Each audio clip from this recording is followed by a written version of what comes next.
folks, Pat Healy here for the Laker News. We're in Lower Sackville for a federal, provincial, and municipal announcement. Welcome to Lower Sackville, in particular to Acadia Park.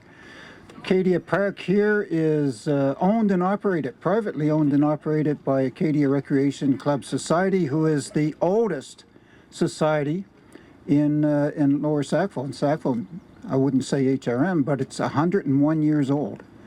101 years, and what we've done is a lot of good work here for the community benefit, to be able to come and be in a peaceful setting.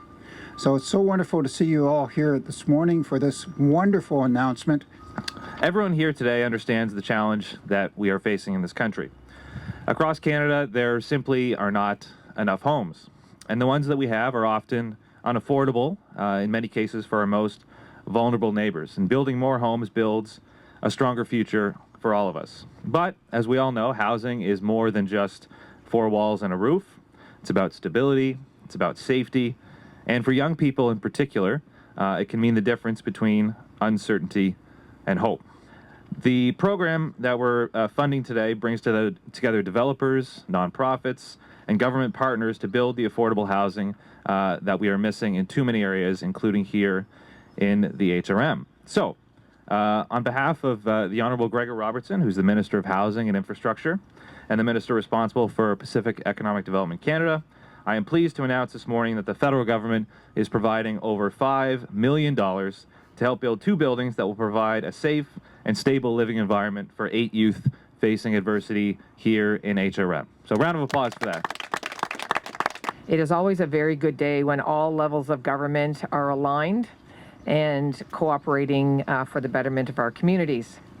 This project is a true testament to the power of that collaboration and marks an important step forward in how we care for some of our most vulnerable children in our province. And it's especially meaningful that we're here today during Foster Care Awareness Month, a time to recognize the incredibly important role that foster families, caregivers, and communities play in supporting Nova Scotian youth and children in care. The creation of these two new purpose-built homes will provide safe, supportive, and nurturing environments for up to 8 children who hold a care status under the Children and Family Services Act. These are children who at a very young age have already experienced so much trauma, uncertainty, and disruption.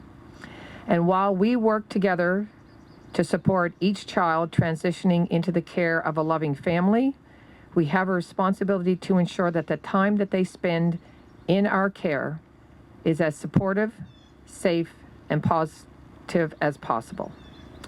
They deserve a safe place to live where they feel secure, valued, and where they can learn to trust. That is what today is about, and is why we as a province are proud to provide just over $2.1 million annually in operating funds to support these homes and the children who will live in them. We're here because behind every housing project like this, there are people, there are human beings.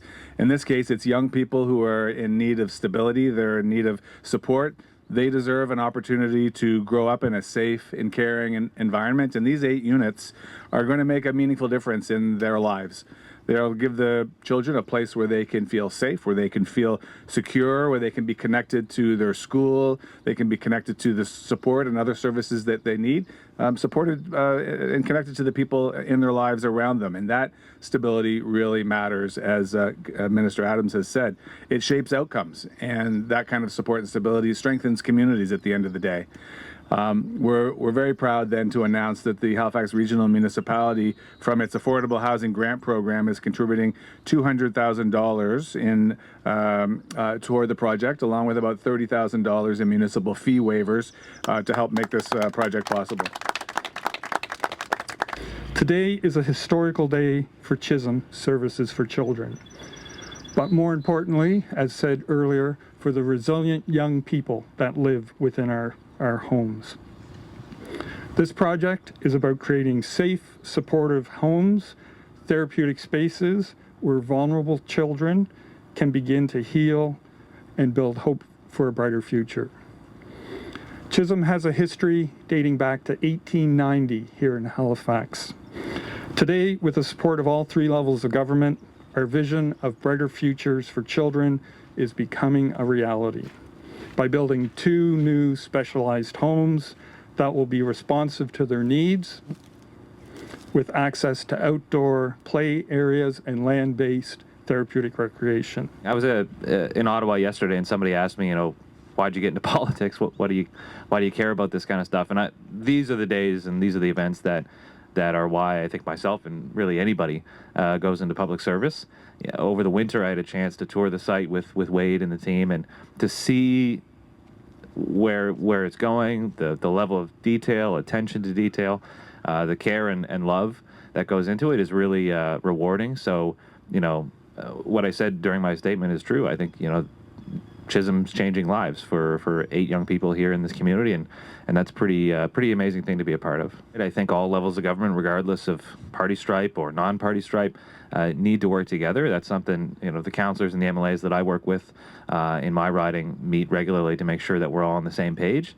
We're not going to agree 100% of the time on everything, but we should focus on the things we can work on together, and this is a great example of that. We're currently in the south end of Halifax, and when we started to work with the younger children in 2011, we really felt that the setting that we're currently using isn't really purposely built for those children. Very old home, 4 levels. We really felt that they deserved a better home. Also, downtown Halifax versus a community like Lower Sackville. The province has stepped in and actually helped support with some land for us that the programs are located on, almost 6 acres of land. So that outdoor therapeutic recreation, land-based recreation is very important for us. Wow, 2 purpose-built homes for up to 8 children will be built near First Lake in Lower Sackville, thanks to the support of the federal, provincial, and municipal government. Thank you to MP Braedon Clark for supporting this video story. Pat Healy for the Laker News in Lower Sackville.